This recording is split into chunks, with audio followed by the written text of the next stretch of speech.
Doctor साहब स्वागत छ। ल हस्, धन्यवाद। डाक्टर साहब, आजको विषयको उठान नेपालमा अहिले अमेरिकन सहायक विदेश मन्त्री भ्रमणमा हुनुहुन्छ। सम्भवतः यो एमसिसीकै चर्चा होला। के बुझ्नु भएको छ, उहाँको भ्रमण किन छ, के हुँदैछ डाक्टर साहब?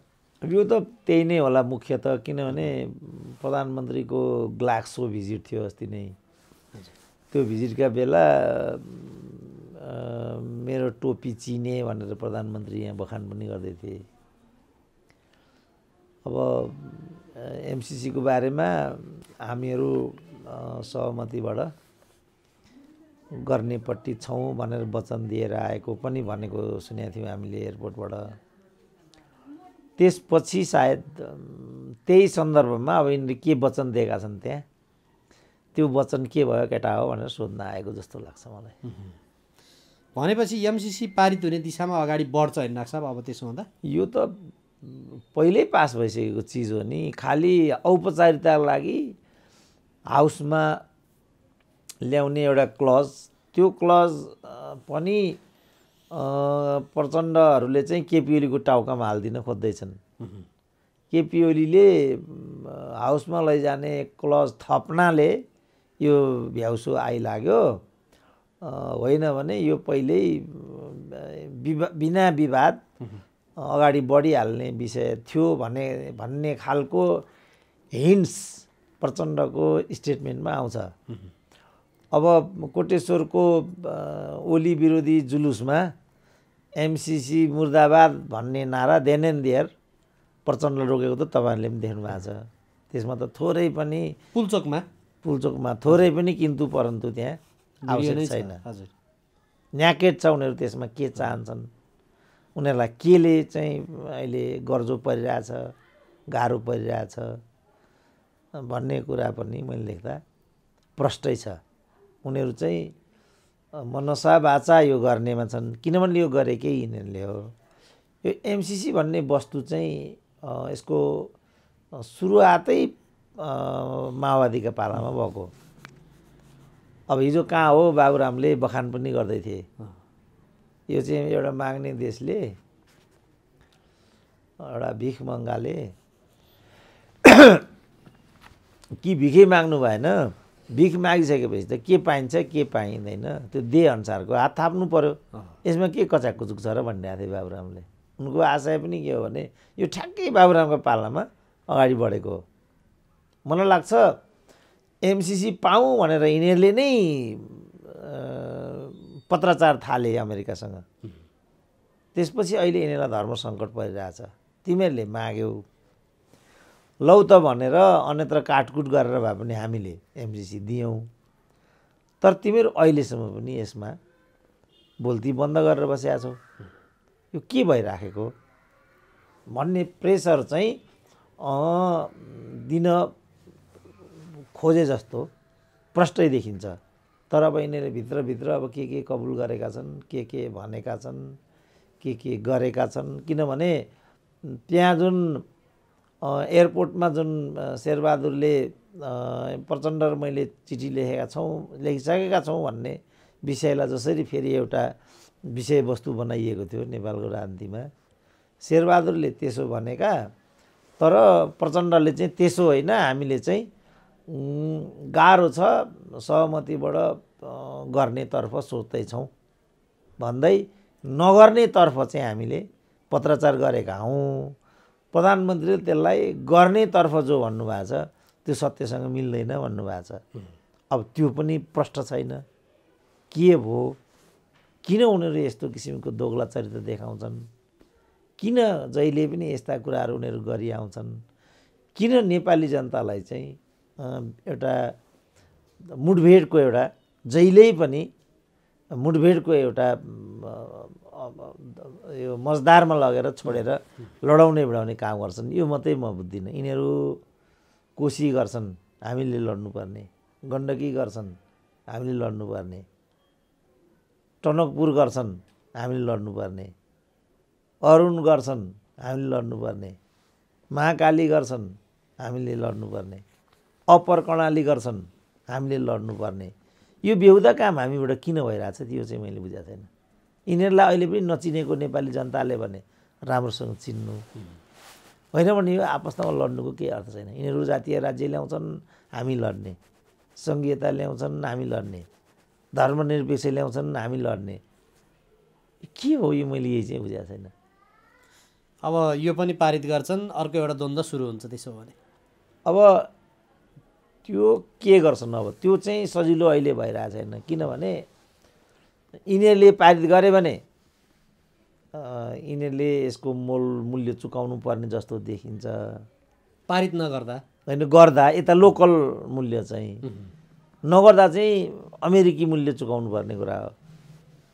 अब पारित गरेपछि त अब अहिले त यिनीहरूले के भनिरहेछन् भने सम्पूर्ण कुडा कर्कट चाहिँ कुडा कर्कट पन्छाउने डस्टबिन चाहिँ केपी ओली भएको छन्। अब अदालतको घटनाले अलिक मत्थर भए यिनीहरू। अब एमसिसी पनि उनीहरूले आफ्नो बहुमतको आधारमा पेलेर गरिदिए भनेदेखि त अब केपी ओलीको डस्टबिनमा हाल्न बाँकी त केही पनि रहँदैन नि। यो पारित हुने साथै गठबन्धन त टुटिहाल्छ डाक्टर साहब, त्यो भनिसकेकै छन्। मलाई लाग्दैन टुट्ला भनेर। को टुट्छ र त्यहाँबाट? अब यथास्थितिमा पारित हुन्न भन्छन्, अनि प्रधानमन्त्री होइन यहाँ पारित गर्नुपर्छ, हामीले त पत्रै ल्याइसक्यौँ भनेर लगाइछन् भने अब यही बिचमा सहायक विदेश मन्त्रीले आएर चाहिँ दबाब दिए भने पारित हुने दिशामा गयो भने गठबन्धन टुट्ला कि नटुट्ला कि? टुट्दैन। गुपचुप पनि हुनसक्छ, प्लस यिनीहरूले एउटा नाटक गर्छन्। कतिपय धारा संशोधनका लागि अमेरिका तयार भएको हुनाले उही एमसिसी होइन, संशोधित एमसिसी हामीले पारित गरेका हौँ भन्छन्। अब स्वतन्त्र नागरिक समाज छैन हाम्रो देशमा, नागरिक जनहरू पनि पार्टिसन छन्।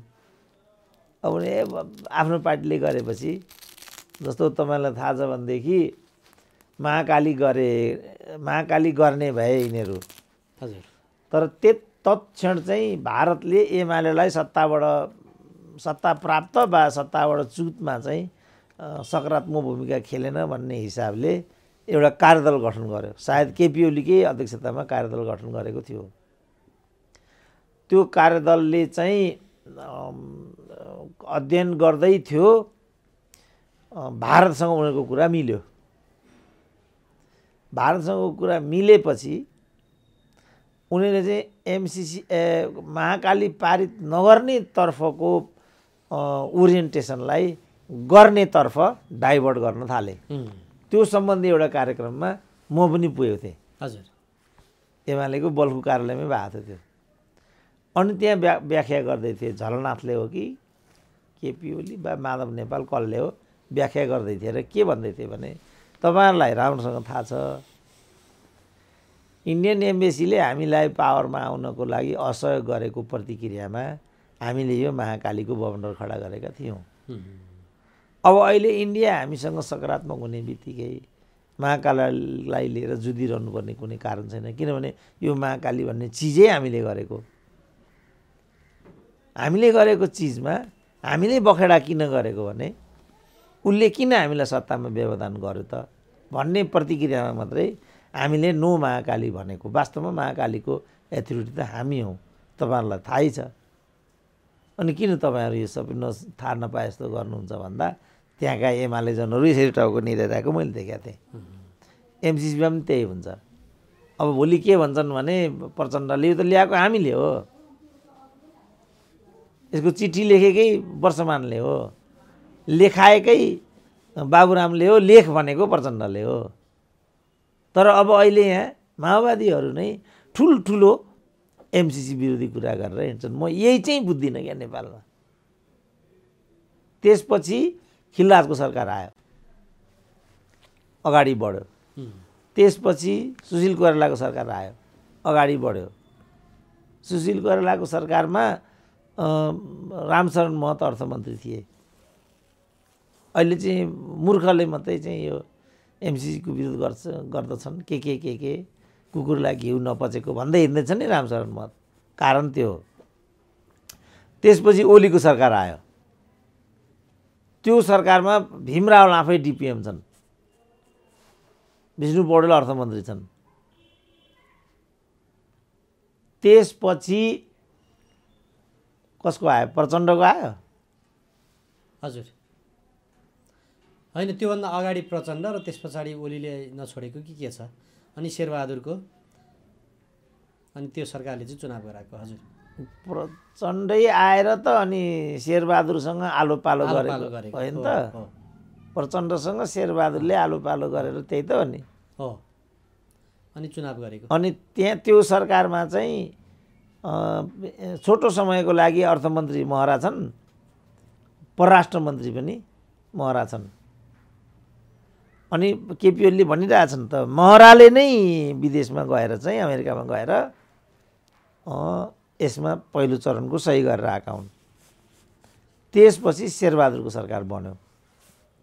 शेरबहादुरको सरकारको पालामा फाइनल भएर अहिलेका सञ्चार मन्त्री, त्यति बेला अर्थमन्त्री थिए, उनले चाहिँ त्यसमा सही गरिदिए। अब यो हो क्रोनोलोजी। मेरो भनाइ चाहिँ के भने, यतिका क्रोनोलोजीबाट यहाँ आएको यात्रा अब नेपाली जनताको टाउकामा हालिदिने। मलाई नै सुरेन्द्र केसी एमसीको दलाल भन्दै एउटा भातेले अरू शब्द नि युज गरे नि, प्रयोग भयो त्यति बेला। हो, अब हामी लड्ने त भनेको नि, गर्ने उनीहरू फेरि एउटाले गरे हो र। अब एउटा कार्यक्रममा त लीलामणिले केसम्म भन्न भ्याए भने, यस्ता सम्बन्धी विषयवस्तु चाहिँ हेर्ने, मूल्याङ्कन गर्ने जो नेकपा माओवादीको विभाग हो, त्यसको विभाग नै म चुरे लीलामणिले भनेको। तर यो एमसीसी भएको मलाई थाहा भएन अरे। अब भीम रावल मलाई थाहा भएन भन्छन्। सम्झौता के छन् सार्वजनिक गरेर बनिरहेको छ। अब लीलामणि मलाई थाहा नै भएन भन्छन्, भीम रावल मलाई थाहा भएन भन्छन्, प्रचण्ड म पिएम हुँदा मेरो टेबलमा त्यो आएन भन्छन् होइन। बाबुरामले चाहिँ, देवगुरुङ त विरुद्धमा भइहाले, बाबुरामले चाहिँ यो ठिक छ राम्रो छ भनेका छन्। काङ्ग्रेस र बाबुराम बाहेक अरू जम्मैको भूमिका यहाँ दोग्लो छ। लीलामणिले मलाई हिजडा भने, वास्तव हिजडा चाहिँ लीलामणि हुन्। फेरि यति फटा क्या यिनीहरू। अब उनी त्यो हेर्ने विभागका प्रमुख रे, उनलाई नै थाहा छैन र उनकै पार्टीले यो गरेको भनेपछि को हिजडा भयो भन्नु त? मैले त सिम्पल के भनेको छु भने, यो तिमीहरूले गरेको, के देखेर गर्यौ, के बुझेर गर्यौ, किन गर्यौ? यस बापत तिमीहरूलाई दण्डित किन नगर्ने? एउटा प्रश्न मेरो यो छ। दोस्रो, यसको उत्तर आउनु पर्यो नि त। राष्ट्रको दीर्घकालीन प्रभाव राख्ने विषयवस्तु हचुवामा गर्न पाइयो र? त्यो त पाइएन नि। त्यस कारण यो कसले गरेको, किन गरेको, यसको गर्नुको कारण के हो? यिनीहरूलाई दण्डित गर्नुपर्छ। रोहितले त पहिला यिनीहरूलाई फाँसी दिनुपर्छ नै भनेको छ। किनभने त देशद्रोही हो नि काम। अहिले यिनीहरूकै भनेअनुसार पनि देशद्रोही काम हो यो त। राष्ट्रहितको विपरीत त मै पनि भनिदिन सक्छु। पछि यो कहाँसम्म पुग्छ, केसम्म हुन्छ, त्यो हेरेर यो देशद्रोहीपूर्ण चाहिँ एउटा परिघटनाको रूपमा विसर्जित हुन पुग्यो भने पनि त्यो अचम्म हुँदैन। राष्ट्रघाती छ भन्छन् उनीहरू नै। फेरि उनीहरू नै भनिरहेछन् त्यो होइन। अब राष्ट्रघाती, देशद्रोही, मैले भने यो देशद्रोहीपूर्ण काम छ। राष्ट्रद्रोही त यो छँदैछ, किनभने यो नेपाली जनताको प्राथमिकताको विषय होइन। त्यसकारण मेरो भनाइ चाहिँ के भनेदेखि, यो एउटै नेपाली जनताको तर्फबाट चाहिँ के भन्नु छ मलाई भने, यसप्रति नेपाली जनताले आशंका व्यक्त गरे। त्यसकारण नेपाली जनमानस एमसीसीको पक्षमा छैन। अब जनताको तर्फबाट वकालत गर्ने मान्छे भएको हुनाले मलाई लाग्छ, जे मैले अहिले भने यसलाई लिएर मैले प्रष्ट भने र नेपाली जनताको आवाजलाई प्रष्ट रूपमा राखेँ, अनि कहाँ म एमसीसीको दलाल भएँ त? भएको कुरा त भनिदिनु पऱ्यो नि त। म एउटा अध्येताको हैसियतले यो के भएको भन्ने त भनिदिनु परेन? के भएको त यो? अब त्यसो भने अब के गर्ने त डाक्टर साहब? यो विषय विवादित पनि भयो, पक्ष विपक्षका मानिसहरू पनि लागे, कसैले फिर्ता लैजाऊ पनि भनेर विज्ञप्ति जारी गरे। अब चाहिँ के गर्दा होला त? होइन, अब के गर्दा होला, के गर्दा नहोलाको बिन्दुमा यो विषय नै छैन। यो अगाडि बढिसक्यो। अब यसलाई थौकन हाउसमा लाने, हाउसमा लगेर चाहिँ निर्णय गर्ने, निर्णयार्थ प्रस्तुत गर्ने र किनेर लगाउने। अब यसले त अहिले के भयो, अहिले जुन किसिमको एउटा हरकत यिनीहरूले गरिरहेछन्, यसले त के भयो भन्दाखेरि हाम्रो चाहिँ अन्तर्राष्ट्रिय छवि पनि, हाम्रो विश्वसनीयता पनि स्खलित भयो। अनावश्यक रूपमा चाहिँ यो विषय चर्चा परिचर्चामा आयो। अरबौँको खर्च भइसकेको छ। 5 लाख तलब खाएर यहाँका नीतिमा चाहिँ कारिन्दा बस्छ। कति भ्रमण गरे होला यिनीहरूले। मैले सुनेको जग्गा अधिग्रहण भइसकेको छ चाहिँ नुवाकोटमा, काम अगाडि बढिसकेको छ। अब अहिले आएर यो के गर्ने भनेर अनि हामी लड्ने, अनि यसको दायित्व कसैले पनि नलिने, यस्तो हुन्छ भनेको नि। ठिकै छ डाक्टर साहब, यो त्यसो हो भने अब त्यही दिशामा जाला। यो बिचमा भारतबाट बाबा रामदेव नेपाल भ्रमणमा छन्, तर उनी भ्रमणमा आउने साथै उनका अरू उद्देश्यहरू सार्वजनिक भइरहेका छन्। प्रचण्ड कहाँ पहिला भेट्न गए भनेर कतिपयले प्रश्न उठाइरहेछन्। किन भेट्न गए भन्ने चाहिँ शङ्का गरेका छन् डाक्टर साहब, के बुझ्नु भएको छ? म पनि इन्भाइटेड थिएँ, त्यही कार्यक्रममा पुगेर आएको। म अहिले त्यहीँबाट आएको, म पनि त्यो कार्यक्रममा थिएँ। सिङ्गो नेपाल सरकार त्यहीँ थियो, प्रधानमन्त्री त्यहीँ थिए, परराष्ट्र मन्त्री त्यहीँ थिए, गृहमन्त्री त्यहीँ थिए, प्रहरीवाला त्यहीँ थिए, सचिवहरू त्यहीँ थिए, जम्मै त्यहीँ थिए। जम्मै अल 4 घन्टा त्यहाँ बसेँ। म पनि त्यहाँ थिएँ, जहाँसम्म प्रचण्ड पनि थिए फेरि त्यहाँ, होइन? जहाँसम्म प्रचण्डको घरमा रामदेव गएको भन्ने कुरा त्यो पनि हामीले टेलिभिजनमा हिजै देखेको। आजभोलि त सोसियल मिडियाको सिस्टम छ, छ्यास्ती नै थियो। अब पतञ्जलि जे हिसाबले यहाँ आउन खोजेको होला, अब अहिले त म तपाईँहरूलाई पहिला पनि भन्थेँ, शेरबहादुरको सरकार न काङ्ग्रेसको हो न उनको हो, यो प्रचण्डको हो भनेर। अब त्यो हिसाबले आफ्नो जुन प्रोजेक्ट छ त्यो प्रोजेक्टलाई सार्थक बनाउनको लागि, फलदायी बनाउनको लागि रामदेव त्यहाँ गएको त प्रष्टै छ नि, त्यो भन्नै पर्दैन। त्यसो भने उनका पतञ्जलिका व्यापारहरू, टेलिभिजन खोलेर गरिने व्यापारहरू, ती समग्रका लागि समर्थन लिनका लागि, सहयोग समन्वयका लागि प्रचण्डलाई भेटेका।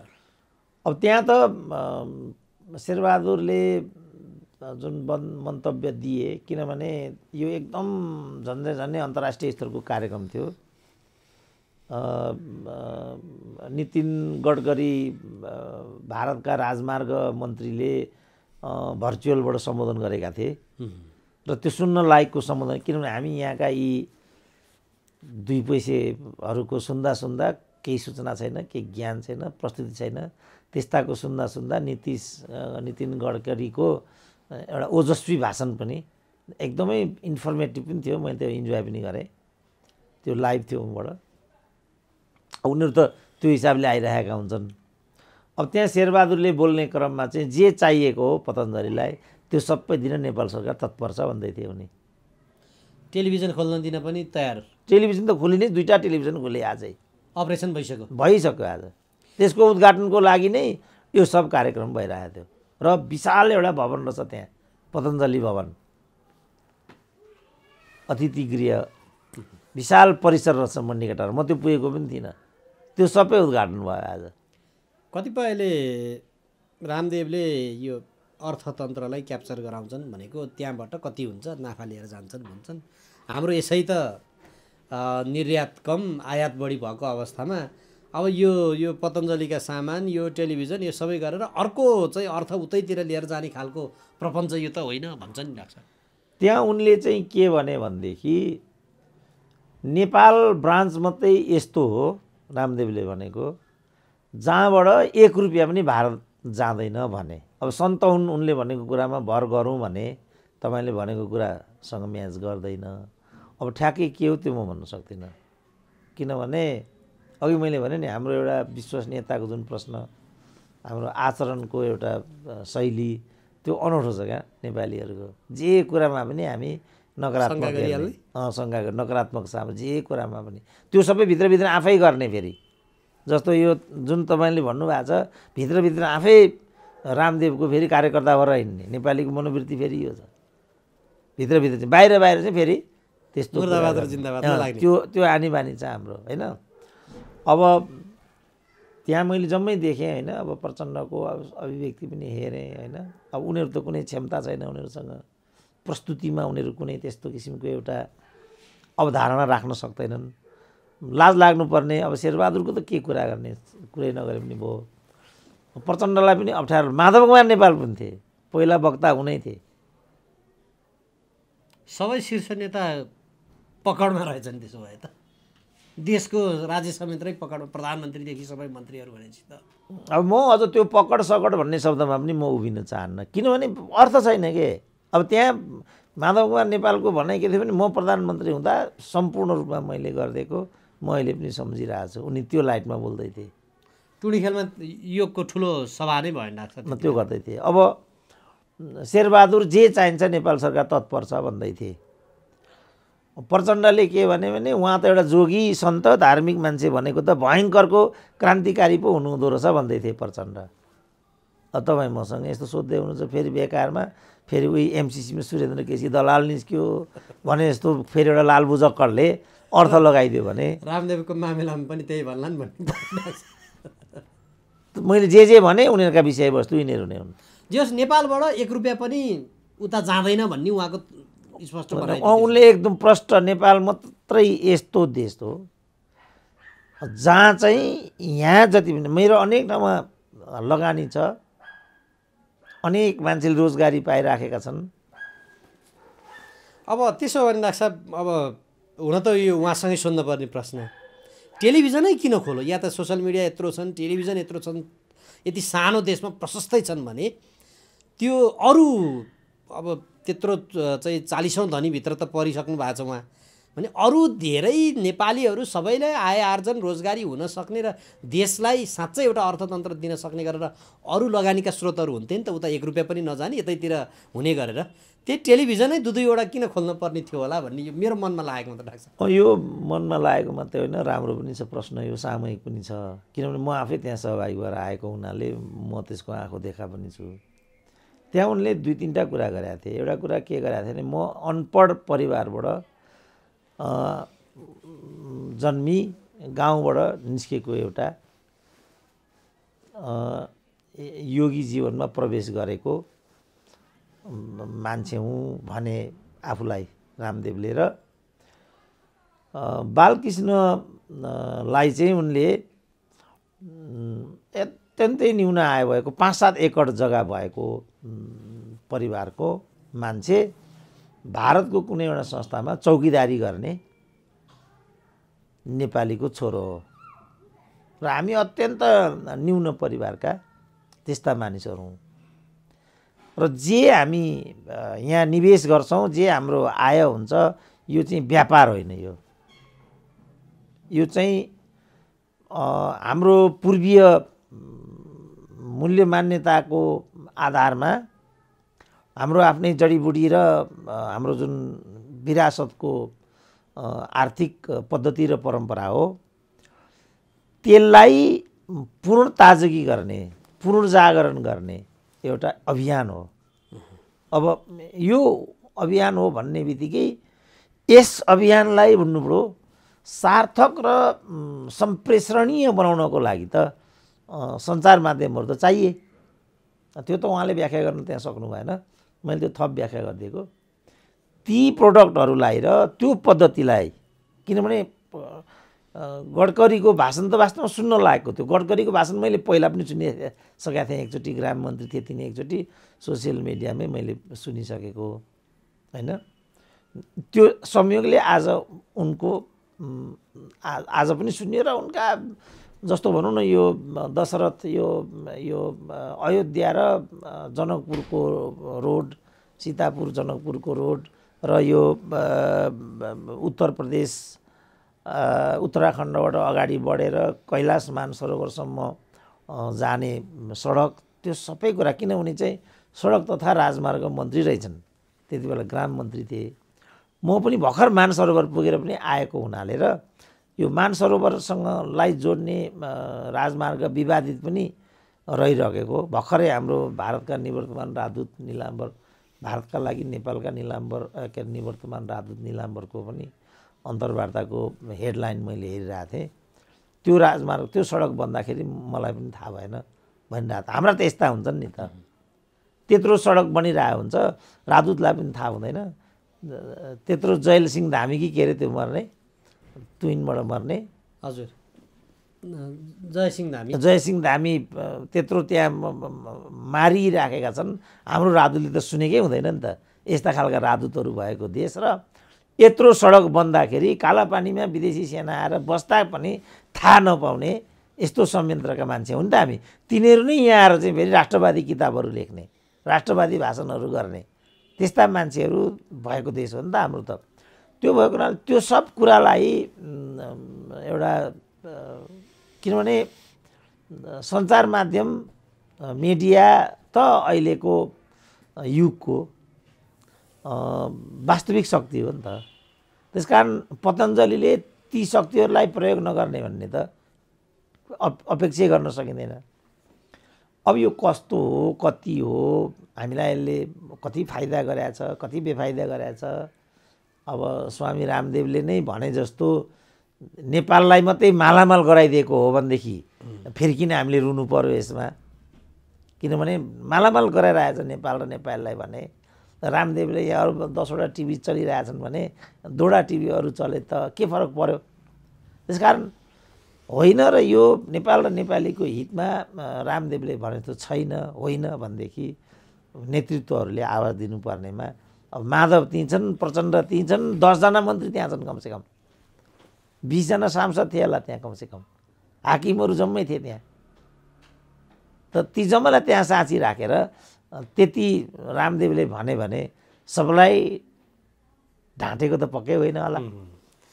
ठिकै छ डाक्टर साहब, अब अर्को प्रसङ्गमा जाउँ। नेपाल बारको जारी आन्दोलन अब इट्टा मुडामा पुगेछ। इट्टाले चाहिँ नि हान्ने त्यस्तोमा पुगेछ। वकिलहरूलाई चाहिँ नि छारष्ट शब्दले गाली गर्ने, वकिलहरूले फेरि अर्कालाई अब हिजो अस्ति त भिजिलान्तीहरू भन्थे, अहिले त अर्कै चाहिँ नि त्यहाँ अश्लील शब्दहरूले गाली गर्ने। यो कुन दिशातिर गइरहेछ डाक्टर साहब यस्तो? यो बारको यो प्रधान न्यायाधीश विरोधी जुन आन्दोलन यो सामूहिक पनि थिएन र व्यवस्थित र जनमुखी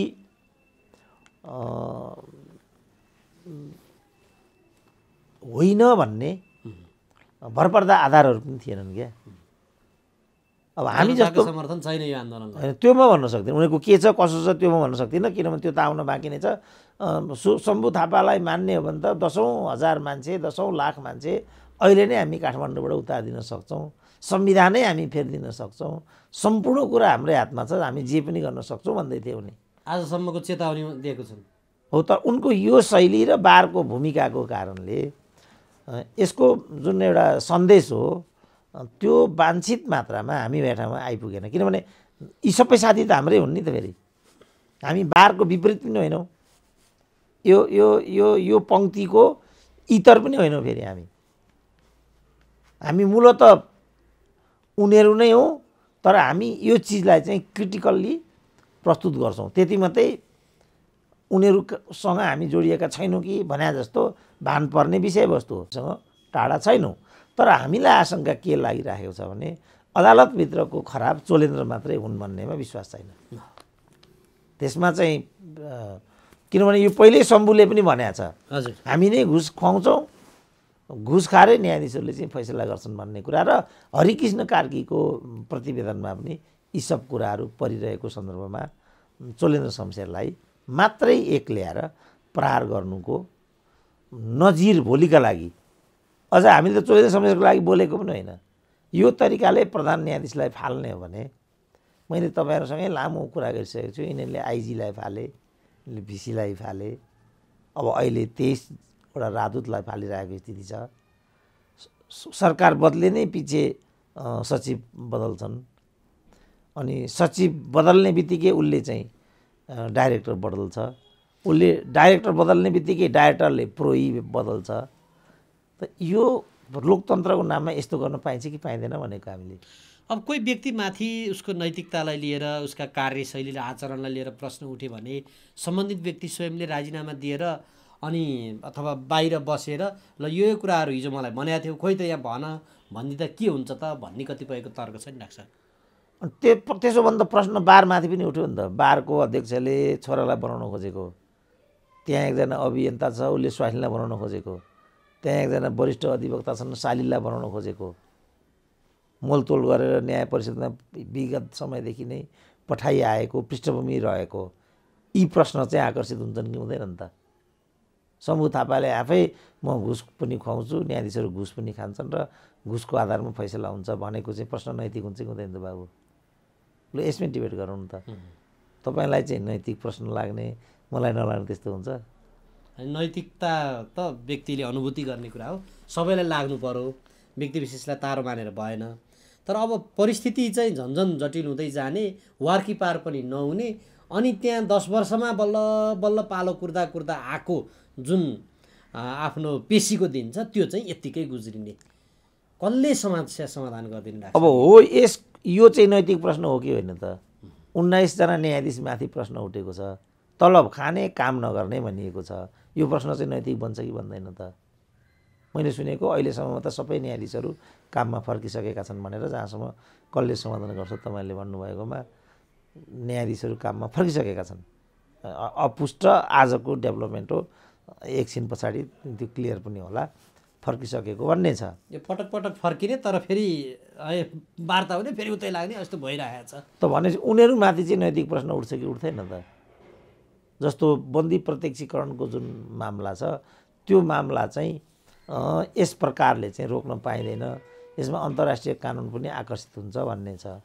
राष्ट्रिय मानव अधिकार आयोगले पनि समयमा हस्तक्षेप गरेन, न्यायका उपभोक्ताहरूको जो मानव अधिकार हनन भयो त्यसमाथि उसले रखवाली गर्न सकेन भन्ने प्रश्न पनि उब्जिएको छ। यहाँ नैतिक प्रश्न आकर्षित हुन्छ कि हुँदैन त? त्यसकारण हामीले नैतिकताको जुन एउटा आयाम हो त्यो या त बदलिसकेका छौँ, होइन भने त्यसलाई हामीले बदनाम गरिसकेका छौँ। त्यो प्रश्न यहाँ आकर्षित, खालि राजनीति मात्रै बाँकी छ। किनभने राजनीति त पन्छिन पाउँदैन।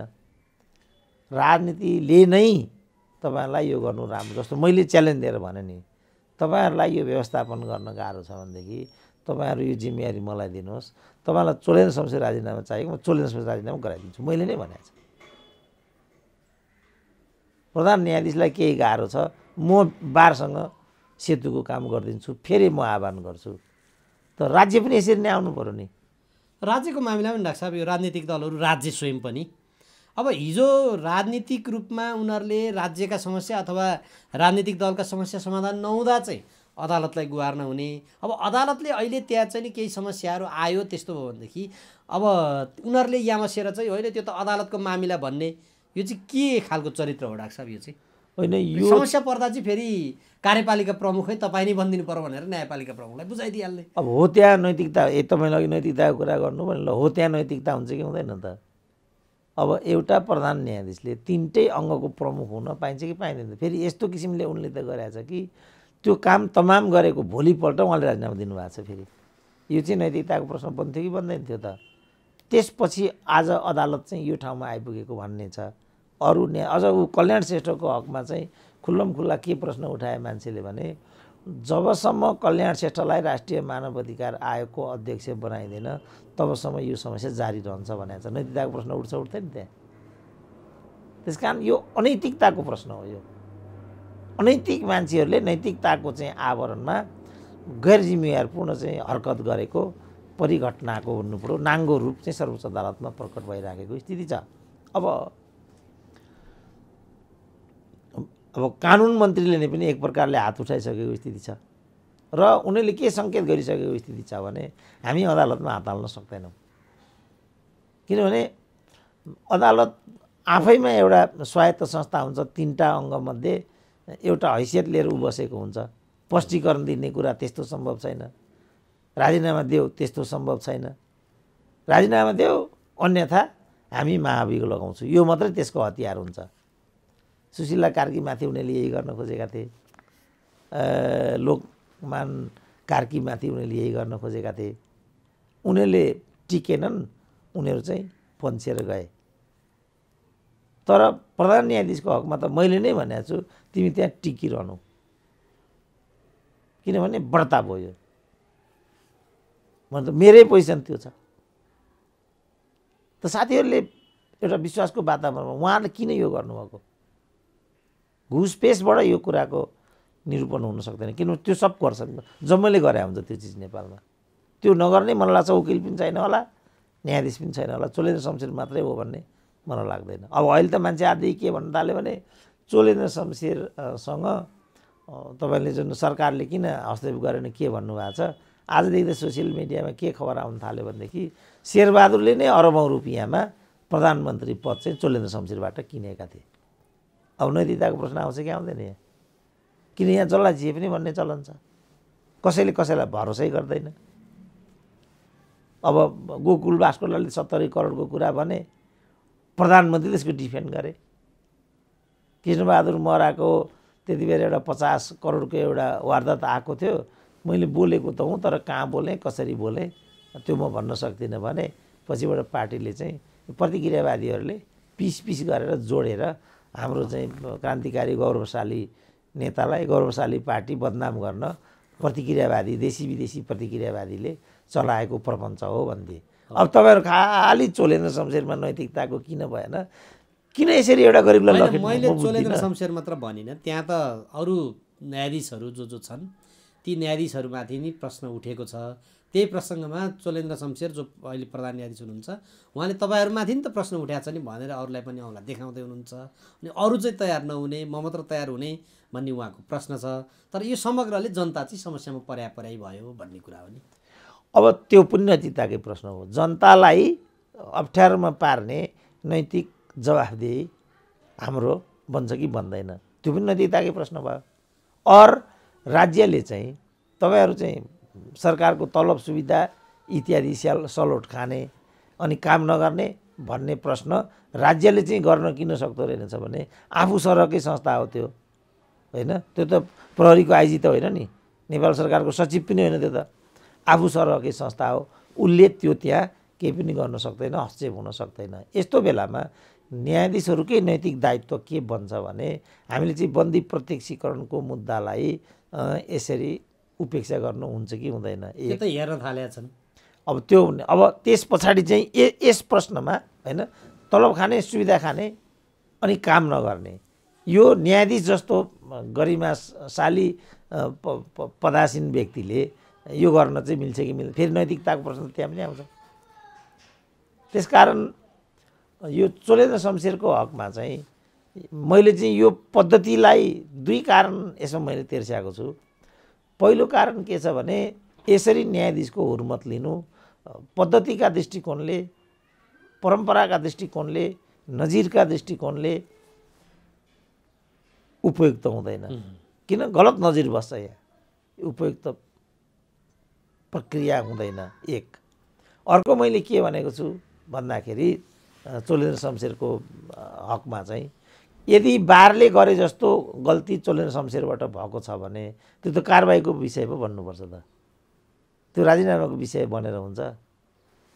उहाँले त राजीनामा दिनुहुन्छ, त्यहाँबाट उम्किनुहुन्छ, अनि उहाँमाथि लागेका आरोपहरूको चाहिँ त्यसो भने यिनीहरूले भन्नान् अनि हामी खोज्न थाल्छौँ, हाम्रो अनुकूलको न्यायाधीश बनाउँछौँ, अनि त्यहाँ चाहिँ मुद्दा पार्छौँ, अनि कारबाही गर्छौँ भन्ने कुरा फेरि उनीहरूले गर्ला। किन बोल्न त यिनीहरू धेरै बाटा हुन्छन्, त्यसै पनि वकिल छन्, आफै बाटा छन् अनि वकिल छन्। वकिल भनेको दिनलाई रात, रातलाई दिन, ज्यान मारालाई मारेको होइन, मारेकोलाई मारेको हो पुष्टि गर्ने जातलाई वकिल भनिन्छ। त्यही होइन वकिल भने, उनीहरू त हामीभन्दा बाठा हुन्छन्। अब यहाँ चाहिँ के छ, नैतिकताको तपाईँले एउटा गम्भीर प्रश्न उठाउनु हो। जस्तो शम्भु नै त्यस्तो कुरा गर्छन्, मोहम्मद अफ्ताब आलमको केस प्लिडिङ गर्नु नैतिक दायराभित्र पर्छ कि पर्दैन? हाम्रो भीमार्जुनकै कुरा आयो। मैले लामो समयसम्म यो चुडामणि शर्माको केसमा त्यसो पनि डाक्टरले ट्रिटमेन्टै गर्न नपाउने, डाक्टरले त जस्तो बिरामीलाई भए पनि ट्रिटमेन्ट दिनुपर्छ, किन ऊ त मेडिकल काउन्सिलको आचार संहितामा आबद्ध हुन्छ, म यसलाई हेर्छु यसलाई हेर्दिनँ भन्न पाउँदैन। त्यसो भए त्यो आफ्ताब र त्यो चुडामणि शर्माको केसमा पनि यस्तै होला नि त डाक्टर साहब? मैले आजसम्म यही भन्दै आएँ नि, यिनीहरूले त लखेटे नि त, शम्भुलाई पनि लखेटे, हाम्रो यो भीमहार्जुनलाई पनि लखेटे। हामी त्यस्तो कुराको पछाडि लागेनौँ नि। उनीहरूले त खालि एउटा क्लाइन्टको रूपमा ज्याला लिए, कानुनी सेवा दिए, कुरुसी दियो, यसरी विषय बनाउनु। तर लखेटियो नि त। खास गरी शम्भुलाई भन्दा पनि भीमहार्जुनलाई त भयङ्करै लखेटियो। अहिले पनि भनिरहेछन्, त चाहिँ त्यो चूडामणि भ्रष्टाचारीको वकालत गर्दै हिँड्ने होइन भनिरहेछन्। हिजोबाट चाहिँ अवताबको केस ल्याएर शम्भुलाई पनि भन्न थाले होइन। अब त्यस कारण हरेक ठाउँमा चाहिँ नैतिकताको प्रश्न चाहिँ उठि नै राखेको छ। र यसको सैद्धान्तिक हिसाबले भन्ने हो भने त नैतिकता भनेको त कस्तो हुन्छ भने ऐच्छिक कुरा हुन्छ होइन। जस्तो एकजना आमा चाहिँ बजारमा पुग्छिन्, बजारमा पुगेर चाहिँ जे उनले त्यहाँ काम गर्नुपर्ने हुन्छ, समाजलाई त उनले दूषित बनाउँछिन्। त्यो आफै चाहिँ असामाजिक काम छ। तर त्यो असामाजिक कामबाट आएको जुन पैसा हो, आय हो, त्यो आयले उनले एउटा छोरालाई र एउटी छोरीलाई एमबिबिएस बनाइन्। ती एमबिबिएसले चाहिँ लाखौँ करोडौँ बिरामीहरूलाई चाहिँ उपचार गरे। अनैतिक कामबाट यदि नैतिकतापूर्ण जवाबदेहितापूर्ण काम हुन पुग्यो भने त्यो पनि अनैतिक हुन्छ त भन्ने प्रश्न आउँछ। अब यहाँ आन्दोलन पनि त नैतिक आन्दोलनबाट अनैतिक गतिविधि पनि भयो जस्तो देखियो कि देखिएन डाक्टर साहब? त्यहाँ त्यो तस्विरहरू हेर्दा, त्यहाँ भिडियोहरू सार्वजनिक हुँदा, बोलिएका शब्दहरू र शैलीहरू हेर्दा त्यो अब त्यो एकदमै देखियो। र के भनियो भने भिजिलान्ते हुलियो भनियो। अब हामीले देख्दाखेरि चाहिँ बारतर्फकै एउटा भुस्तिग्रे वकिलले एउटा लुरे वकिललाई कुर्दै गरेको, मुख पनि छोडेको हो कि टेलिभिजन कार्यक्रममा सार्वजनिक रूपमा पनि प्रतिकार गरेको सबै देखियो। त्यो कुरालाई पच गरिसकेपछि प्रतिक्रिया उत्पन्न भएको छ। अर्का खाले युवाहरूले त्यहाँ अनमन गरे र जसरी कानुनवेत्ताहरू, कानुन व्यवसायीहरूले मुख छोडेका थिए, त्यही शैलीमा उनीहरूले मुख छोडेको कुरा मैले पनि देखेँ। एउटा वकिलले ठुलो ढुङ्गो चाहिँ उज्याएर हान्दै गरेको तस्बिर त मैले पनि प्रयोग गरेँ, किनभने खेदजनक कुरा हो नि त यो। अब यसमा को भिजिलान्ते, कुन चाहिँ घुसपैठ, कसले सही गरेको, कसले, फेरि नैतिकताको प्रश्न आयो। बार के भन्छ त यसमा? त्यो जुन कानुन व्यवसायीले पहिलो दिन त्यो लुरे वकिललाई पिटेको छ, त्यो त सार्वजनिक रूपमा देखिएको छ, छाडा बोलेको छ। स्वयं रमन श्रेष्ठले चाहिँ एकजना सामाजिक अभियन्तालाई दुर्वाच्य बोलेको र लखेटेको कुरा पनि सार्वजनिक भएको छ। अब हामी यहाँ हिजोका ती दुईटा केटा तिनीहरूलाई मात्रै लखेटिराखेका छौँ, यिनीहरू भिजिलान्ते हुन्, चोलेन्द्र शमशेरका हुन् भनिरहेको छ। अझ मैले सुनेको त प्रत्यक्ष आयो नि त त्यो। यी चाहिँ पूर्ण आवेदन अदालत पाटनसँग जोडिएका मान्छे थिए र जुन वकिललाई उनीहरू लक्ष्य गर्दै थिए त्यो वकिल चाहिँ त्यहाँ आफ्नो सेवा छोडेर नारा जुलुसमा आयो र उसले के भन्दै थियो भने तिमीहरू कति पैसा चाहिन्छ तिमीहरूलाई, खालि तिमीहरू पैसाको मात्रै वारदात गर्ने, हाम्रो चाहिँ साह्रो गाह्रो नहेर्ने, ऊ यो भन्दै थियो।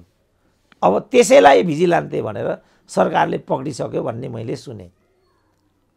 अब यसमा को भिजिलान्ते हो, को लान्ते हो, को क्रान्तिकारी भिजिलान्ते हो, को प्रतिक्रान्तिकारी भिजिलान्ते हो, को यथास्थितिवादी हो। अब कसैले यीभित्र राजनीतिक दलका कार्यकर्ताहरू पनि छिरेका छन् समेत पनि भनेको कुरा पाइन्छ। अब यो के हो? नैतिकताको प्रश्न त दलमाथि पनि उठ्ने भयो नि त। अब त्यसकारण मेरो चाहिँ अन्तिमतिर भन्नु के छ भने बारका साथीहरूलाई, न्यायाधीशज्यूहरूलाई चाँडोभन्दा चाँडो तपाईँहरूले अलिक ठुलो छाती पारेर यसलाई समाधानको दिशातर्फ लैजानु सबैको हकमा हुन्छ। नत्र भने यहाँ बार पनि बदनाम हुन्छ, अभियन्ताहरू पनि बदनाम हुन्छन्, न्यायाधीशहरू पनि बदनाम हुन्छन्। अब चोलेन्द्र शमशेरले त यसलाई चुनौतीको रूपमा लिए जस्तो मलाई लाग्छ, किनभने उनलाई त भन्न बाँकी केही पनि छैन, सम्पूर्ण कुरा भनेको छ। अब प्रधान न्यायाधीशमाथि यतिका प्रश्न उठ्नु भनेको वास्तवमा ठुलो नैतिक सङ्कट नै हो, त्यो कुरा म मान्छु। तर उहाँले त्यो कुरालाई, उहाँले पनि त्यो कुरालाई हामीले नै भनेर उहाँलाई ढाडस मिल्यो कि के भयो त्यो म भन्न सक्दिनँ। किनभने मैले चाहिँ पर्सनल के भनेको छु भने प्रधान न्यायाधीशले यो केसमा राजीनामा दिनु हुँदैन। र यो नै नेपाली जनताको आवाज हो भन्ने मेरो आफ्नो जिरह छ। डाक्टर साहब जाँदा जाँदै अब राष्ट्रिय सभाको चुनावको 12 गते माघ 12 गते गर्ने घोषणा भएछ। कस्तो होला त्यति बेला? किनभने यथास्थितिमा यो अरू स्थानीयको चुनाव पनि वैशाखतिर गर्नुपर्छ, फागुनमा अर्को चुनाव छ पनि भन्दै थिए, नगर्ने पनि भन्दै थिए। राष्ट्रिय सभा चुनावको चाहिँ गरिहाल्ने कुरो आएछ। कसरी हेर्न सकिन्छ डाक्टर साहब यसलाई? अनि यो त गठबन्धन भइसकेपछि गठबन्धनको पक्षमा आउँछ यसको नतिजा। अब यी सब कुरालाई नेपाली जनता, नेपाली मतदाताहरूले कसरी हेरेको छ भन्ने कुरा अहिलेको सन्दर्भमा महत्त्वपूर्ण छ। त्यसको लागि हामीले स्थानीय चुनाव हुँदै राष्ट्रिय चुनाव पर्खिनुपर्छ। यो पटकको चुनावको चाहिँ यो एकदमै अनैतिक हरकत यिनीहरूले, किनभने एउटा पार्टीलाई कोतरेर तहस नहस पारेर जुन किसिमको अभ्यास यिनीहरूले गरिराखेका छन्, मैले देख्दा यो एकदमै घृणास्पद छ। यो दलीय व्यवस्थामा दलमाथिको साङ्घातिक हमला कहिले पनि स्वागतयोग्य हुन सक्दैन। आज एमालेलाई यिनीहरूले गर्दा उनीहरू प्रसन्न भयो भने त अब भोलि काङ्ग्रेसमाथि नि यही होला मानिलिउँ। हजुर, केपी ओलीले भनेकै छ नि, हाम्रा घरका बिरालाहरू शेरबहादुरको चुलामा देखिए भनेर। एकदमै सामूहिक कुरा छ क्या त्यो। यी बिराला त वास्तवमा केपी ओली के हुन् नि त। गठबन्धनमा नभए पनि गठबन्धनकै शक्तिशाली व्यक्ति त मै हुँ, मै प्रधानमन्त्री सरह छु भनेर प्रचण्डले बोलेको छ नि लाग्छ। अनि त्यो त उनले बोल्नै पर्दैन। उनले बिचारा उनले बोलेर हुन्छ। र मैले भनिदिइसकेको छु भने यो सरकार काङ्ग्रेसको पनि होइन, शेरबहादुरको पनि होइन, प्रचण्डको। त्यहाँ मैले लज्जास्पद चित्र आज देखेँ। जति पनि मन्त्रीहरू थिए प्रचण्डलाई मात्रै ढोक्दै थिए। शेरबहादुर देउवा जो प्रधानमन्त्री पदमा छन्, उनी मूर्ति जस्तो बसिरहेछन् त्यहाँ, वरिपरि चक्कर काटिरहेछन्। फेरि ती मन्त्रीहरू पनि प्रचण्डका होइन, माधव नेपालका मन्त्रीहरू चाहिँ त्यस्तो गर्दै थिए। लज्जा जस्तो मलाई बोध भयो। त्यो त डाक्टर साहब माधव नेपालको पार्टी नै मैले बनाइदिएको भनेर प्रचण्डले भनेपछि अब नैतिकताको प्रश्न आयो कि आएन?